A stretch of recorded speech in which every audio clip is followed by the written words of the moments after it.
గాఢమైన ఆలోచనలు, చైతన్యవంతమైన భావాలే స్థిరమైన శక్తులను మీ లోపల సృష్టిస్తాయి అని వేదాలు చెప్పిన సత్యం. 3 రోజులుగా వరుసగా బలాన్ని, శక్తిని, ధైర్యాన్ని, ఉత్సాహాన్ని నమ్ముకుంటూ ఆలోచనల్ని మనస్సులో నడిపించినట్లయితే దేహంలో అవే తరంగాలుగా మారి శక్తిని సృష్టిస్తూ ఉంటాయి. అదేవిధంగా 3 రోజుల పాటు వరుసగా బలహీనతను, భయాన్ని, ఆందోళనను తలుచుకుంటూ మీ చుట్టూ ఉన్న వాతావరణాన్ని నిందిస్తూ కూర్చుంటే మీ దేహంలో కూడా రోగపూరితమైన బలహీన వాతావరణం సృష్టించబడుతుంది. ఇదే శక్తిని సృష్టించటం వెనుక ఉన్న రహస్యం. ఒక వ్యక్తి ఏ పని చేసినా సరే అందులో ఫలితాన్ని ఖచ్చితంగా నిర్ణయించటంలో మానసిక స్థిరత్వం చాలా ముఖ్యమైన పాత్ర పోషిస్తుంది. స్థిరమైన ఫలితాలను రాబట్టడానికి మానసిక శక్తి స్థిరంగా పనిచేయటం అనేది ఎంతో ముఖ్యంగా ఉంటుంది. ఒక మామూలు వ్యక్తి ప్రతిరోజు చేసే పనిలో 90% ఆలోచన శక్తి వ్యర్థమైన మార్గాల్లో వెళ్ళిపోతూ ఉంటుంది అని మనస్తత్వ శాస్త్రం చెబుతుంది. దీనికి కారణం ఏమిటంటే మనస్సు చేస్తున్న పని మీద కాకుండా గతం మీదకి, భవిష్యత్తు మీదకి అనవసరంగా వెళ్ళి ఆందోళన, చింత కలిగిస్తూ ఉండటం. ఒక వ్యక్తి తాను చేస్తున్న పనిలో మనస్సుని స్థిరంగా ఉంచటం కోసం కొన్ని ఉపాయాలని పాటించాలి. తాను చేస్తున్న పని గురించి మనస్సుకు ఒక లక్ష్యాన్ని, స్పష్టమైన ఉద్దేశాన్ని కలిగించటం వల్ల మనస్సు అటు ఇటు వెళ్ళటం చాలా వరకు తగ్గిపోతుంది. ఒక వ్యక్తి చేస్తున్న పనిలో ఒక మంచి ఉద్దేశాన్ని హృదయపూర్వకంగా మనస్సులో నాటుకున్నట్లయితే అదే మనస్సుకు ఒక మంచి డైరెక్షన్ లాగా ఉపయోగపడుతుంది. దీన్నే మనస్ఫూర్తిగా పనిచేయటం అంటారు. అంటే మీరు చేస్తున్న పనిలో మనస్సుకు ఒక స్వచ్ఛమైన, గాఢమైన ఉద్దేశాన్ని కల్పించటం. ఇలాంటి ఉద్దేశాన్ని మనస్సు స్వీకరిస్తే స్థిరత్వం అనేది స్వతహాగా వచ్చేస్తుంది. ఇలా మనస్సు ఒక స్పష్టమైన ఉద్దేశాన్ని స్వీకరించినప్పుడు స్థిరత్వంతో లక్ష్య సాధనలో లీనమవుతుంది. సాధారణంగా ఒక మనస్సు అనేది 100% ఒకే పనిలో ఎల్లప్పుడూ స్థిరంగా పనిచేయాలి అనుకున్నట్లయితే మనస్సుని, హృదయాన్ని, దేహాన్ని మూడింటిని ఒకే దిశలో నడిపించటం అనేది ఒక అద్భుతమైన ఫలితాన్ని ఇచ్చే మార్గం. మనోబలం, దేహబలం ఒకే దిశలో పనిచేసినట్లయితే మానసిక శక్తి, శారీరక శక్తి రెండూ కలిసి కట్టుగా ఉండటం వల్ల ఏకాగ్రత మరియు సమర్థత అనేవి మీ లోపల పుట్టుకొస్తాయి. ఏకాగ్రత మరియు సమర్థత రెండూ కలిసినప్పుడు అవే సఫలతని ప్రాప్తింపచేస్తాయి. ఏకాగ్రత మరియు సమర్థత వల్ల సఫలత సిద్ధిస్తుంది అనేది వేదాల్లో చెప్పబడిన వాక్యం. అంటే ఏకాగ్రత ద్వారా సమర్థత, సమర్థత ద్వారా సఫలత అనేది కార్యసిద్ధి మంత్రం అని ఇక్కడ గ్రహించాలి.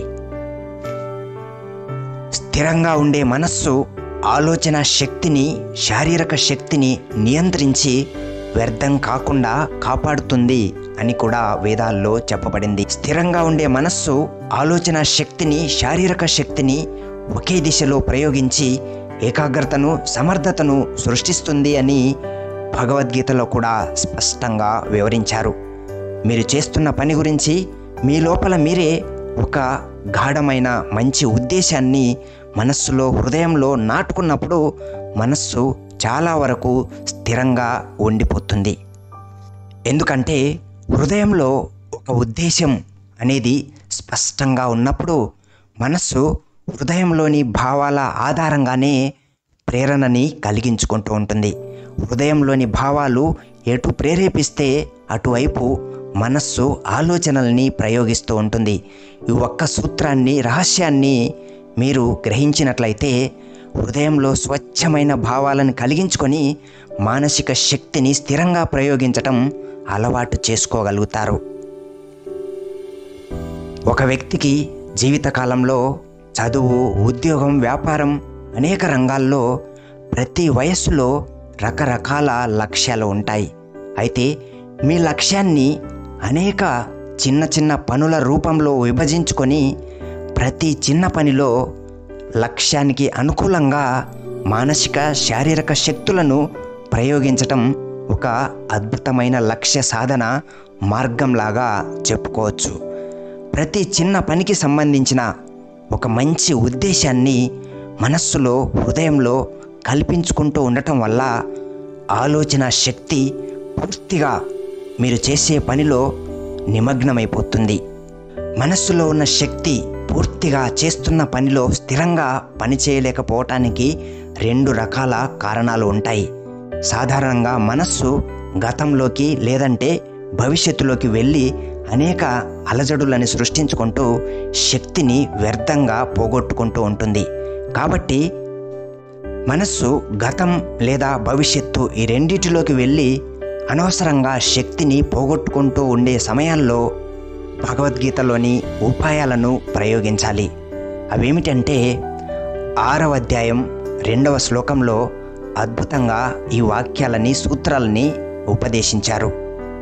యతో యతో నిశ్చరతి మనశ్చంచలం స్థిరం తతస్తతో ఆత్మన్యేవ వశం నయేత్ అనే వాక్యంలో అద్భుతమైనటువంటి మానసిక స్థిరత్వం యొక్క ఉపాయాలను బోధించారు. మనస్సు స్థిరంగా పనిచేయాలి అంటే ఎక్కడెక్కడికి మనస్సు వెళ్ళిపోతూ ఉంటుందో అక్కడక్కడి నుంచి నిదానంగా మళ్ళిస్తూ ఉండాలి.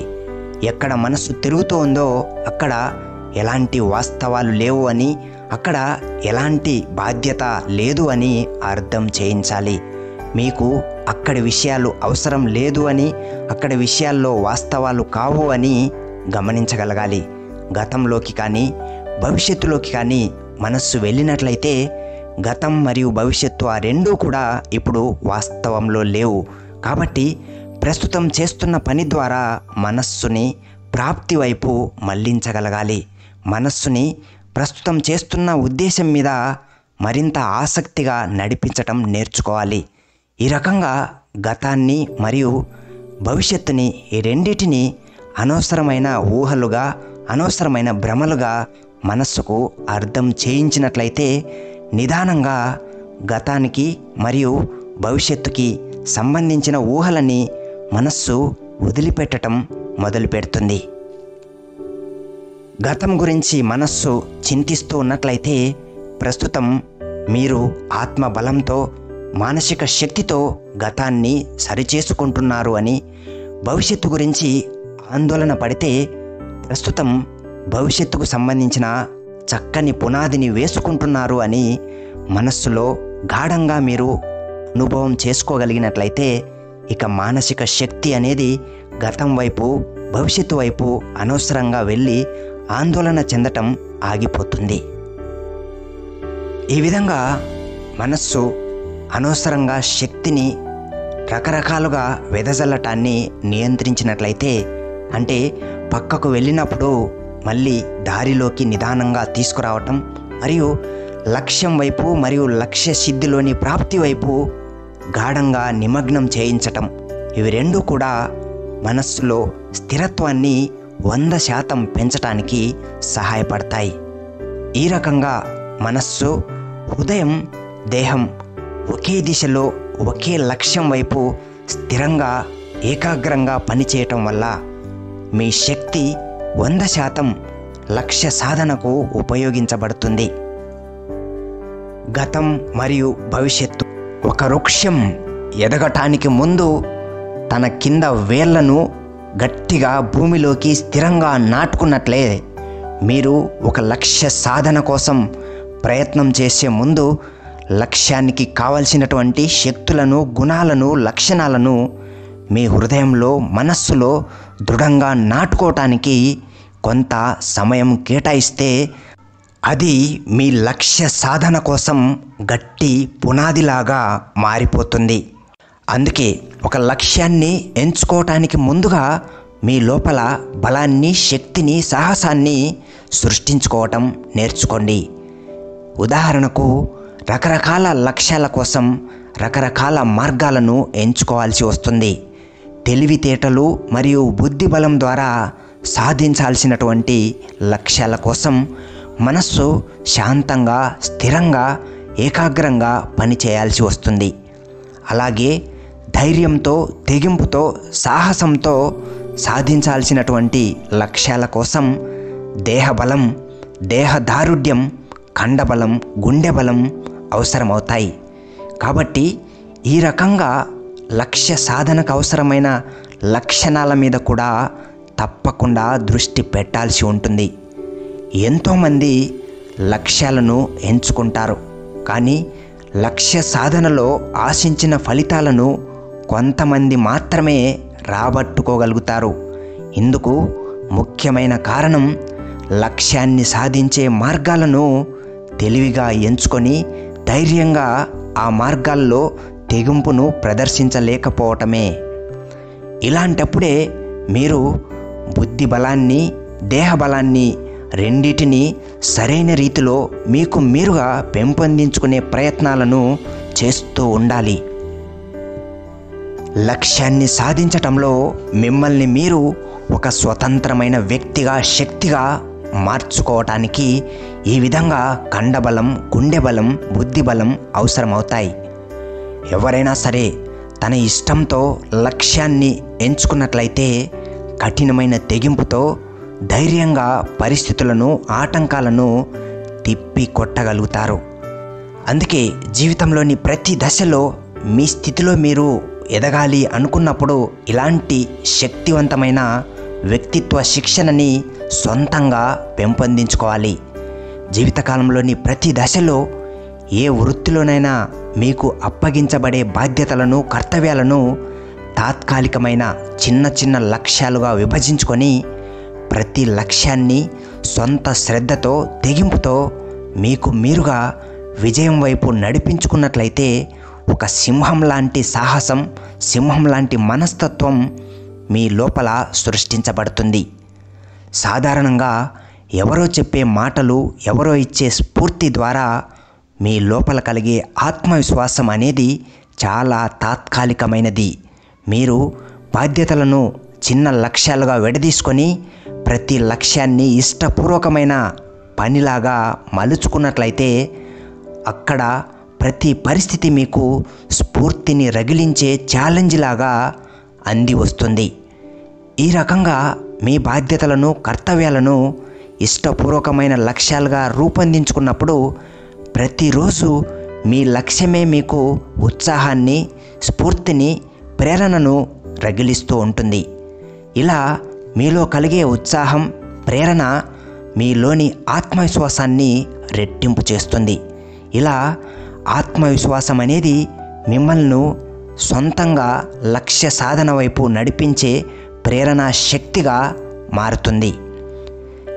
మీరు వ్యక్తిగతంగా మీరు కష్టం ద్వారా జ్వలింప చేసుకున్న ఆత్మవిశ్వాసం, మీకు మీరుగా పరిస్థితులను ఎదుర్కొని సృష్టించుకున్న ఆత్మవిశ్వాసం మీ లోపల రోజంతా బలాన్ని అందిస్తూ ఉంటుంది.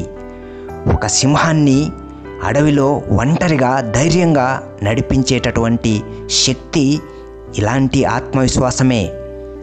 ఇక్కడ మీరు ఒక చిన్న జాగ్రత్తని కూడా పాటించాల్సి ఉంటుంది. అదేమిటంటే మీరు స్వతంత్ర శక్తిగా, వ్యక్తిగా ఎదుగుతున్నప్పుడు నలుగురి కంటే ఉన్నతంగా ఎదిగే మీ లక్ష్యాన్ని చూసి ఈర్ష్య, విమర్శలు ఎదురవుతాయి. కానీ ఆ విమర్శలు అసూయ పరుల యొక్క కడుపు మంటల నుంచి వచ్చే పొగల మేఘాలుగా భావించుకొని అలాంటి కుక్కల విమర్శలకు సింహంలాగా దూరంగా మౌనంగా దాటుకొని పోయి మీ శక్తిని, సామర్థ్యాన్ని కార్యసాధనలో లోతుగా నిమగ్నం చేయాలి. ఆ విమర్శలు మీ చెవులకు వినిపించనంత గాఢమైన కార్యదీక్షలో మీరు మునిగిపోవాలి. ఈ రకంగా మీ శక్తిని, మీ యుక్తులను, నమ్మకాన్ని, ఆత్మవిశ్వాసాన్ని లక్ష్యం కోసం నిరంతరం ఉపయోగిస్తూ మీ కార్యంలో మీరు నిమగ్నమవటాన్ని ఒక దీక్ష అంటారు. ఇలాంటి దీక్ష ఒక్కటే మీలో నిరంతరం స్ఫూర్తి జ్వాలను రగిలించే శక్తిలాగా మారుతూ ఉంటుంది. మీ వ్యక్తిత్వాన్ని మెరుగుపరుచుకోవాలి అనే దీక్ష, లక్ష్య సాధనలో స్థిరంగా ఎదగాలి అనే దీక్ష, అభివృద్ధి పదంలో సాగిపోవాలి అనే దీక్ష. ఈ రకమైనటువంటి దీక్ష ఒక్కటే మీ లోపల గెలుపు మార్గాలను సృష్టించడానికి అసలైన ఆయుధంలాగా నిలబడుతుంది.